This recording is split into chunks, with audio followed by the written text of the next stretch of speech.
Muy buenas noches y bienvenidos a Signo Pesos, la economía al alcance de su pantalla. Estos son los temas claves de hoy. Crecimiento sin generación de empleos. Eso es lo que está ocurriendo con la recuperación empresarial del país. El tema es ya motivo de preocupación y de análisis entre los expertos. Nos acompaña Luis Fernando Mejía, director de FEDesarrollo, para explicar este fenómeno. Otro alivio para los morosos. La Corte Constitucional resolverá esta semana la suerte de la ley de borrón y cuenta nueva que le permitiría a millones de colombianos salir de las centrales de riesgo. Les contaremos detalles de la ponencia de los magistrados. Las preocupaciones de los jóvenes. Un estudio contratado por la compañía Arcos Dorados evaluó cuáles fueron las principales afectaciones en materia laboral, académica y emocional de los muchachos en Colombia. Les tenemos todos los detalles.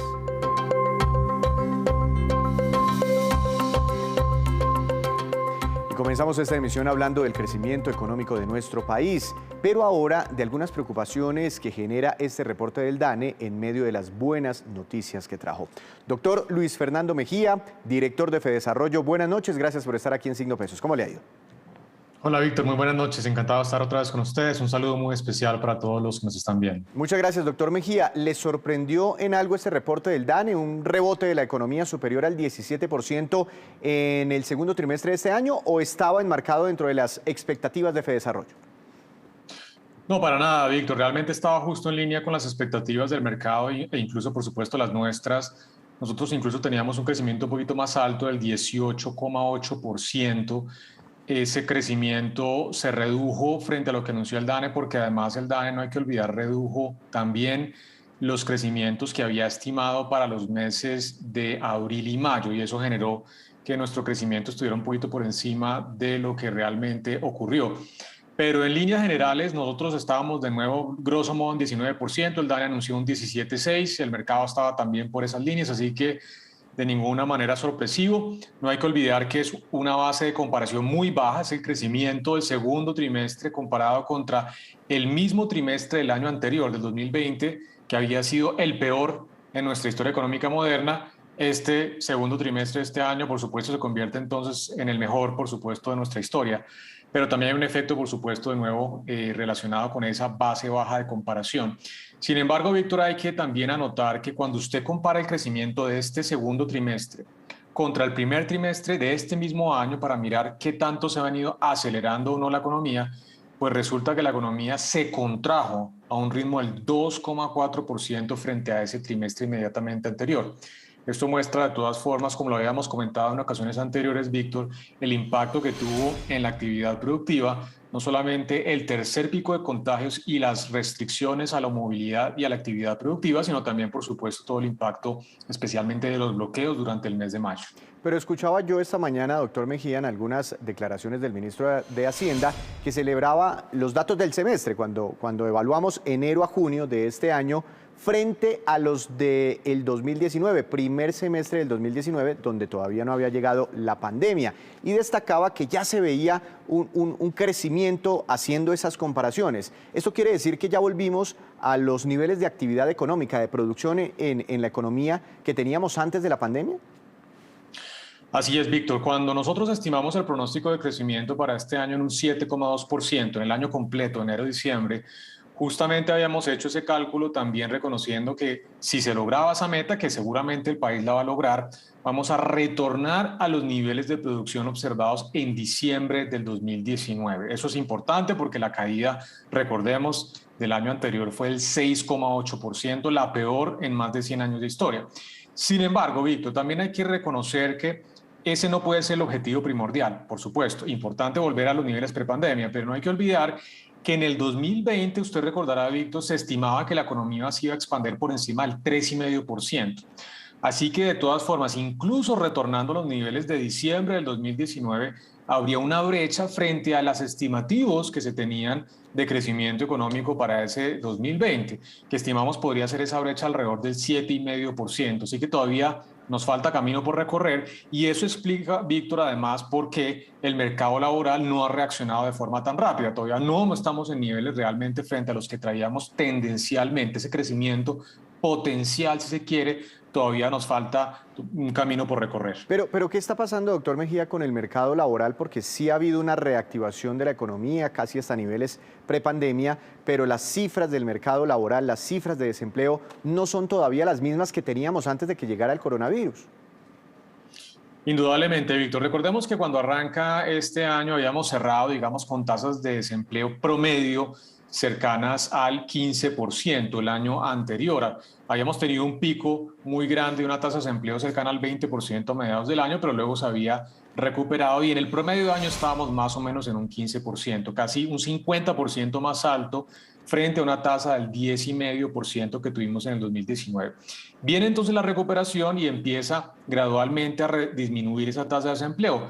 Incluso llegó a niveles cercanos al 14% en los primeros 3 meses de este año, pero a raíz de la desaceleración de la actividad productiva en el segundo trimestre, la tasa de desempleo aumentó al 15,1% en ese segundo trimestre, abril, mayo, junio de este año. Así que todavía nos falta cerrar esa brecha. Usted tiene toda la razón, el ritmo de recuperación de la actividad productiva ha sido mucho más rápido que el ritmo de recuperación del empleo, en parte seguramente porque ha habido aumentos de la productividad laboral. Muchos empresarios en esta coyuntura han empezado a actualizar sus procesos de producción, gerenciales y demás, y han generado ahorros en términos de sus niveles de contratación. Ese es un cambio tecnológico que aumenta la productividad, pero por supuesto va en contravía del empleo. Entonces, por eso hemos sido muy enfáticos, Víctor, que en esta etapa hay que coadyuvar, hay que generar políticas públicas que permitan acelerar esa recuperación del empleo, porque podríamos terminar con un escenario de un crecimiento muy alto, por encima del 7%, y tasas de desempleo que todavía van a estar por encima del 14% en el promedio año. Pero doctor Mejía, cuando usted, y para citar un ejemplo, cuando usted habla de que ha aumentado la productividad en el país, quiere decir que, por ejemplo, el empresario que producía, no sé, 100 pares de zapatos, siempre ponemos aquí el ejemplo de los zapatos, los producía con, no sé, 10 empleados antes de la pandemia, hoy volvió a esa producción de los 100 pares de zapatos, pero no sé, con 8 o con 7 empleados. Así es que esos son los cálculos de servilleta, porque fíjese, como hablábamos antes, estamos otra vez en niveles de producción prepandemia, pero con un empleo que por supuesto sigue siendo más bajo que el prepandemia. Estamos en tasas de desempleo promedio, segundo trimestre, el 15%, cuando estábamos en un 10%. Y eso además incorporando el hecho, Víctor, que usted conoce muy bien, que ha habido una caída en la tasa de participación laboral, es decir, que cada vez menos personas están activamente ocupadas o buscando empleo. Así que no cabe otra que un aumento de la productividad laboral, que por supuesto en condiciones normales sería bueno, pero naturalmente en esta etapa de recuperación, pues indudablemente es un problema, porque hay que por supuesto empezar también a jalonar esa recuperación del empleo, y por eso vuelvo a enfatizar la importancia de políticas públicas que permitan acelerar esa recuperación. Pero ¿qué políticas públicas podrían venir y qué incentivos se podrían dar a los empresarios? Porque igual están produciendo ya lo mismo que antes de la pandemia, pagando menos nóminas, ¿no? En teoría, ¿cómo entonces generar nuevos puestos de trabajo? Pues así es, mire, primero hay temas de corto plazo y otros que tienen que ver, por supuesto, más con el mediano y largo plazo. En los temas de corto plazo ya el gobierno ha hecho algunas cosas muy interesantes, una de ellas la extensión del plan de empleo apoyo, del plan de apoyo al empleo formal que está introducido en esta reforma tributaria que se está discutiendo actualmente. Eso es muy importante para evitar nuevas pérdidas de empleo formal, que es el de calidad. También ya se introdujeron algunos incentivos para la contratación de los jóvenes, que han sido especialmente golpeados en términos de esa imposibilidad de acceder a empleo. Cuando usted mira, por ejemplo, el desempleo de las mujeres jóvenes está cercano al 30%, lo cual realmente pues, es una tragedia, y esos incentivos pueden ser importantes.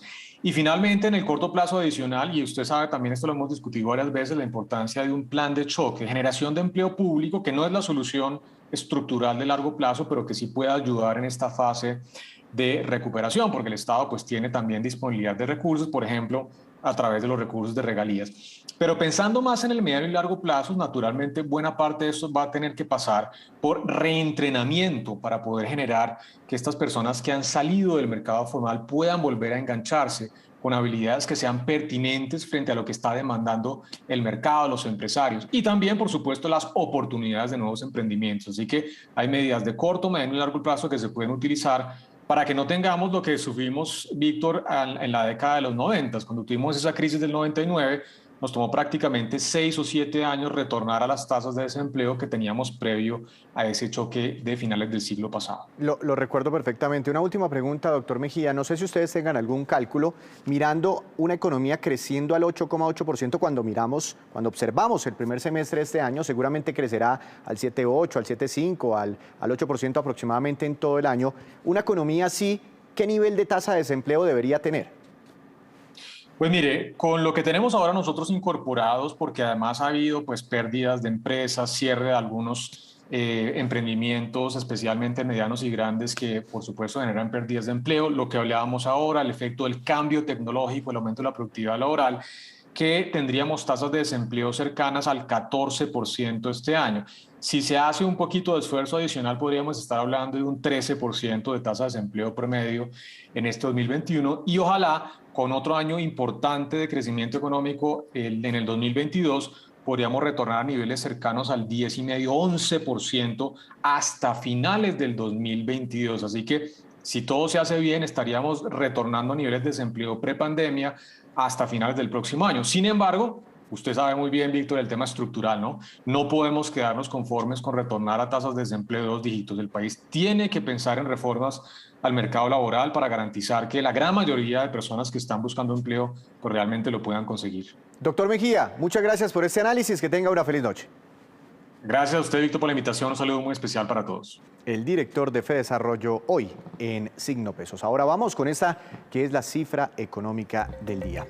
Quinto, esa es la cifra y corresponde al lugar que ocupa Colombia en cuanto a las economías con mayor crecimiento durante el segundo trimestre de este año. Según el director del DANE, Colombia fue superada por España, que logró casi un 20%, México y Francia 18,7%, e Italia, que alcanzó un 17,3% de crecimiento en el PIB. Sin embargo, Colombia supera a muchos países y muy importantes como Portugal, Bélgica, Canadá, el mismo Estados Unidos, Suecia, Alemania y China, muchas potencias, entre otros países. Cambiando de información, la ley de borrón y cuenta nueva para las personas reportadas en centrales de riesgo está cerca de volverse una realidad.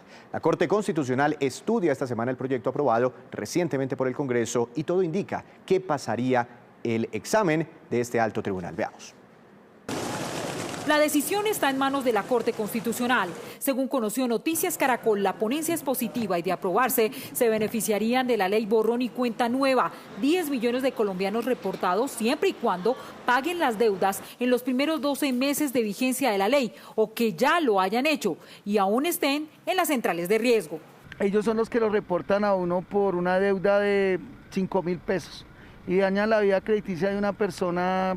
Más o menos llevo unos 13 años reportado por una deuda que serví de fiador, pero entonces ahí me reportaron por eso. Quien fuera el ponente de esta iniciativa, David Barguil, explica los beneficios de la norma. Que le restablecerá su calificación en las centrales de riesgos, en Datacrédito y en Cifin, para que puedan volver a ser sujetos de crédito en Colombia, en los establecimientos financieros, en los establecimientos de comercio, poder tener un crédito hipotecario, poder hacer el crédito para la educación de sus hijos, para montar un negocio, un crédito para tener una línea de celular o un electrodoméstico a cuotas. Pero además, la ley establece reglas para las deudas inferiores. Para las pequeñas deudas, establece la ley que le tendrán que enviar a usted 2 comunicaciones antes de que sea reportado para que usted tenga el chance de pagar. Hay gente que lo reportan por 5.000 pesos. También hay un punto para aliviar a las víctimas de fraude o suplantación de identidad. Son otros de los beneficiarios que hoy tienen un calvario. Les toca esperar que un proceso judicial acabe para que salgan del reporte negativo. Con la sola denuncia saldrán del reporte. Pero además de pasar el examen constitucional, la ley tiene alcance, inclusive en temas laborales. Ya las centrales de riesgo no pueden constituirse en parte de los recursos humanos de las empresas para validar si efectivamente una persona se puede vincular como trabajador. Esta es una ley supremamente importante. Noticias Caracol conoció que hay una mayoría de magistrados a favor del proyecto de fallo que haría una realidad esta norma. Hacemos una breve pausa, pero cuando regresemos, espere. La recuperación del sector energético ya se ve reflejada en las regalías giradas a las distintas regiones del país. Ya regresamos.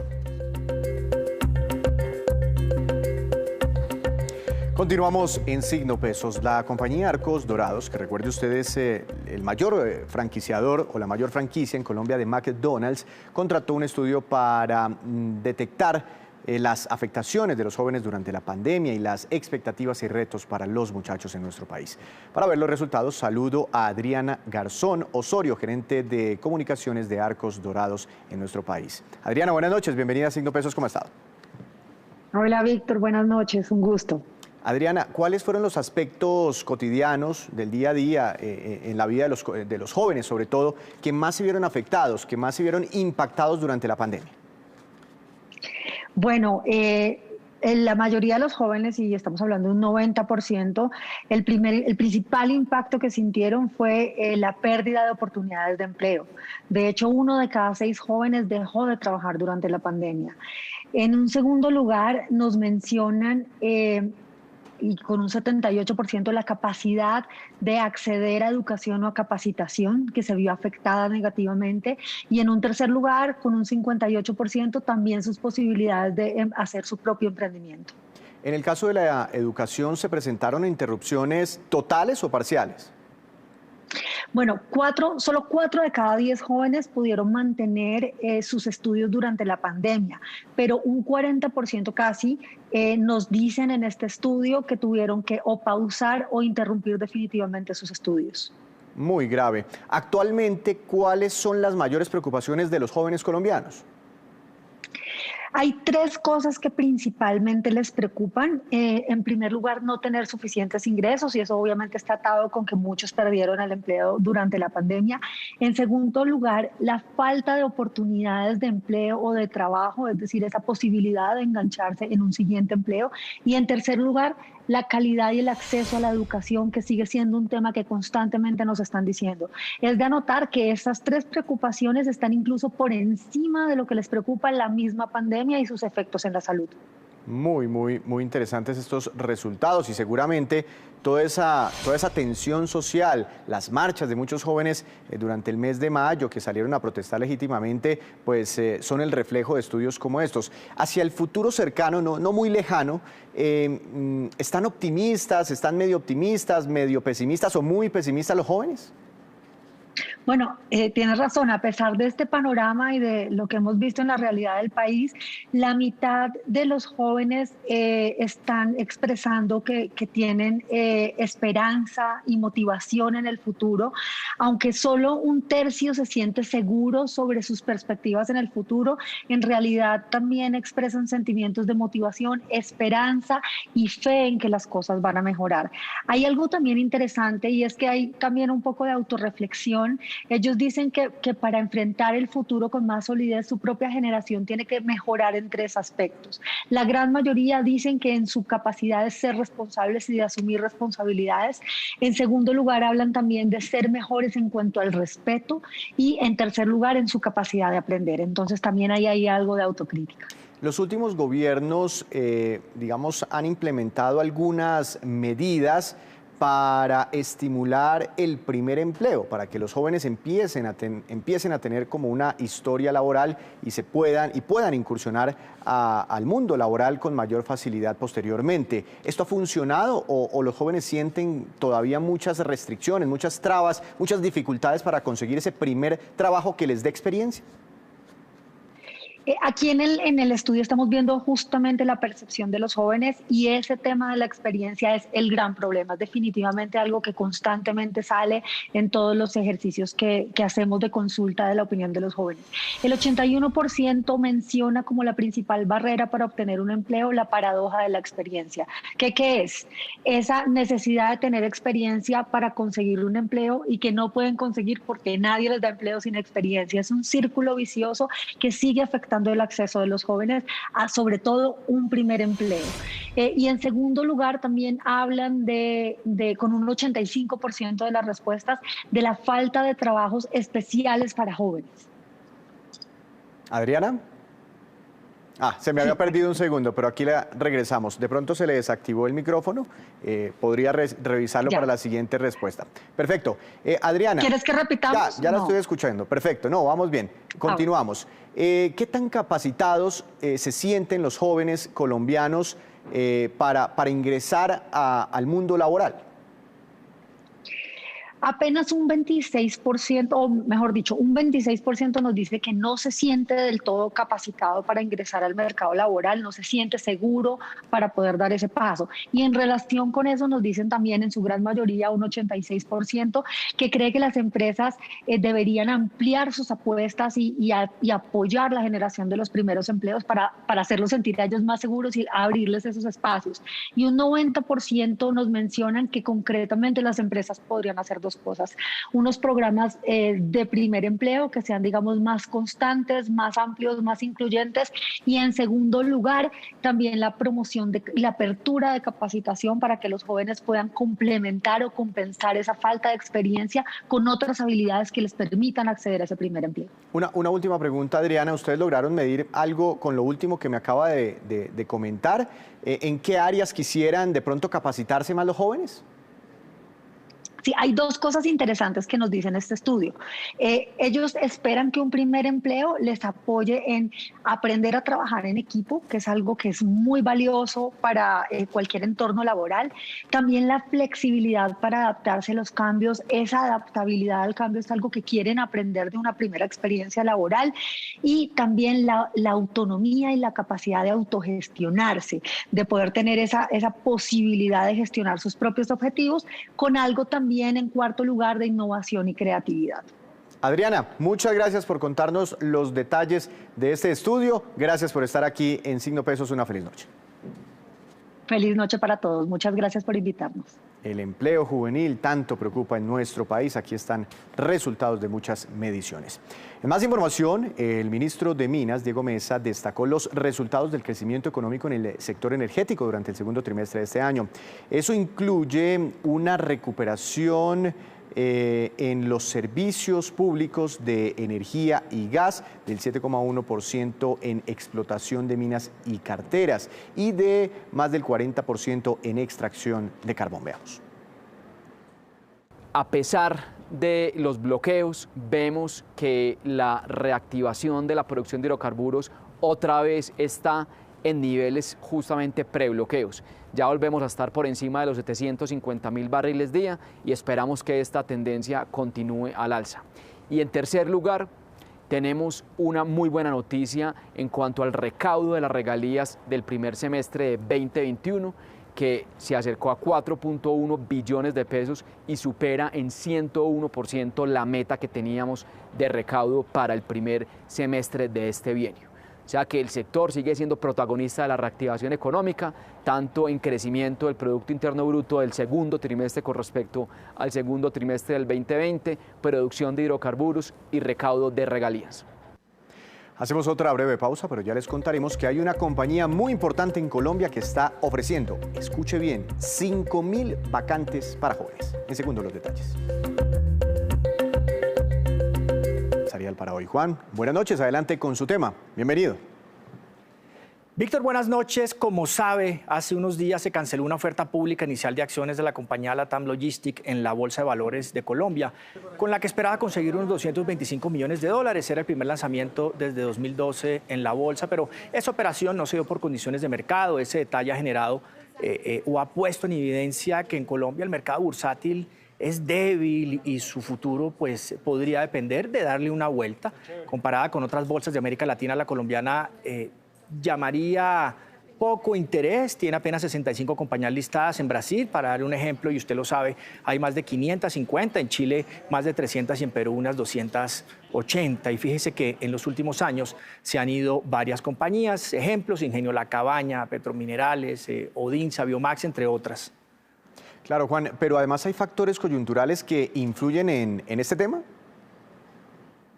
Sí, de acuerdo, y si bien hay motivos que influyen en el desempeño o el atractivo de la bolsa colombiana, como el grado de inversión, la situación fiscal o la liquidez, lo que hay aquí es tal vez una falta de firmas, de corredoras y un mercado aparentemente bastante cerrado, y el volumen de negociación apenas roza los 50.000 millones de pesos cuando era casi el triple hace algún tiempo. Y el asunto también está en esas pocas firmas, no llegan a 20, hay 17 más o menos, y los bancos pues han tomado esas casas de bolsa que daban dinámica al mercado y pareciera pues que el mercado se seguirá achicando. Ese ranking de las comisionistas cambia constantemente, pero lideran ahí Valores Bancolombia, Credicorp Capital, Alianza Valores y Davivienda. Las 17 en total en junio ganaron unos 81.000 millones de pesos, eso es un 5% más o menos que un año atrás. Y esta pues es, Víctor, la movida de hoy sobre comisionistas y ese comportamiento de la Bolsa de Valores que usted conoce muy bien. Claro, Juan, además que todavía no ha recuperado los niveles prepandemia. Apenas en estas últimas 2 jornadas se ha visto un impulso en el mercado accionario después de los datos del PIB. Pero precisamente veamos los indicadores económicos que usted siempre debe conocer antes de irse a dormir. Tasa representativa del mercado que regirá mañana será de 3.861 pesos con 33 centavos, cayó 7 pesos con 8 centavos. Petróleo Brent, de referencia para Colombia, bajó 2,36%, se ubicó en $67 con 40 centavos por barril. Precio interno del café colombiano para mañana bajó y quedó en promedio a 1.678.000 pesos por carga. Ahora sí, índice MSCI Colcap, Bolsa de Valores de Colombia, subió 1,86%, 2 días consecutivos de fuertes recuperaciones. Acción más valorizada, Enca, con una ganancia de 10% luego de revelar resultados financieros, y la acción que más cayó, ETB, con un retroceso de 1,76% luego de revelar también resultados financieros. Y antes de despedirnos, los dejo con el siguiente dato. La compañía de telecomunicaciones Claro abrió 5.000 vacantes para trabajar con esta empresa y con sus aliados contratistas. Las vacantes son en su mayoría para el área de atención al cliente. Están dirigidas a jóvenes desde los 18 años de edad que tengan nivel de bachillerato. Los empleos están distribuidos en Bogotá, Barranquilla, Cali, Medellín, Manizales y Pereira principalmente. Las inscripciones pueden realizarse a través de la página web que están viendo ustedes en pantalla. Así terminamos por hoy, pero los esperamos mañana con una nueva emisión y toda la información económica que usted necesita saber. Esto es Signo Pesos, la economía al alcance de su pantalla. Que tenga una feliz noche.